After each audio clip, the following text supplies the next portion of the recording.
지난 한 해 동안 이 신호가 깜빡이면 주식은 고통스러운 매도세를 겪었습니다.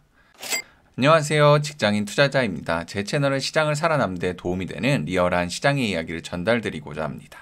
오늘 준비한 주제는 초강세론자인 톱니가 그마저도 하락을 외쳤다고 합니다. 그럼 한국 증시는 어떻게 되는지 한번 제 의견을 전달드리고자 합니다. 월가의 초강세론자 톱니는 올해 대부분의 전문가들이 경기 침체와 시장 붕괴를 예상하는 동안 홀로 강세를 예측해 올해 월가에서 가장 적중률이 높은 전략가로 손꼽히고 있습니다. 사실상 이분은 맨날 롱만 외치는 분입니다. 그렇기 때문에 올해 같은 예상치 못한 강세장에 좀 잘 맞았던 경향도 있고요.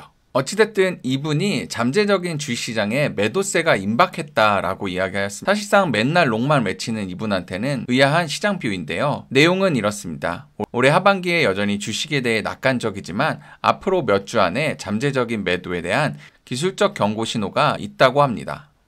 어떤 신호인지 한번 확인해 보면 디마크 애널리틱스 13에 매도 신호가 발생했다고 합니다. 좀 생소한 지수지만 이 지수를 알아보니 뉴욕 증권 거래소의 200일 평균 이동선 이상의 주식 비율을 측정하여 시장의 모멘텀을 측정하는 척도라고 합니다. 그러니까 이 신호가 깜빡이면 주식은 고통스러운 매도세를 겪었다고 톱니는 주장하였습니다. 그럼 2022년도에는 어떤 일이 있었을까요? 지난 한 해 동안 이 신호가 깜빡이면 주식은 고통스러운 매도세를 겪었습니다.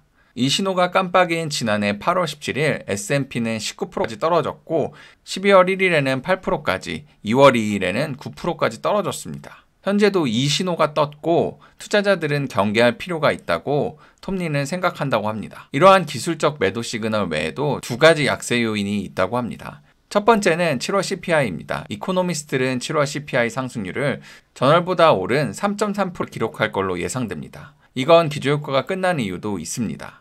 두 번째로 계절적 영향입니다. 8월과 9월이 주식시장의 수익률 측면에서는 대부분 다른 달보다 약하다고 합니다. 특히 우리나라 같은 경우는 9월에 추석도 껴있기 때문에 연휴가 많이 껴있다는 건 시장의 수급의 약세 요인으로 작용할 수 있습니다. 그럼 한국 증시는 어떤 영향이 있을까요? 첫째로 월가의 초강세론자마저도 약세를 보고 있는 지금 이 시기는 불안전한 시기입니다. 결국 불안전한 시기에는 안전한 곳으로 자금이 이동됩니다. 그러면은 환율이 상승하고 민감도가 높은 국가 주식을 정리할 가능성이 높습니다. 한국 같은 주식이겠고요. 두 번째로 현재 한국 증시는 높은 신용잔고 안에 있습니다. 코로나 버블 이후로 서서히 줄어들고 있는 유동성으로 신용잔고가 내려가고 있지만 신용잔고가 전고점 수준으로 회복하였습니다. 현재와 같이 높은 신용잔고 수준에서 주식이 더 상승하려면 개인들의 높은 신용을 현재 수준 주가에서 메이저가 받아줘야 합니다. 근데 메이저가 이 지수대에서 신용을 받아줄지 여부가 의문입니다. 그럼 현재 장세에서 어떻게 대응을 하면 좋을까 생각해 보았습니다. 첫 번째로 보수적 대응이 있습니다. 목표 수익이 확정되면 현금화 후 현금 비중을 유지하는 겁니다. 사실 올해 상반기에 많이 벌었으니까 수익을 유지하는 것도 중요합니다. 두 번째, 공격적 대응 방법이 있습니다. 목표 수익이 확정화되면 현금화하고 급등이 나올 때마다 인버스 ETF 매수를 하는 겁니다. 결론적으로 지수가 하락할 수 있다고 보고 공격적으로 해지하는 방법입니다. 평소 관심 종목이 급락이 나오면 분할 매수를 하는 겁니다.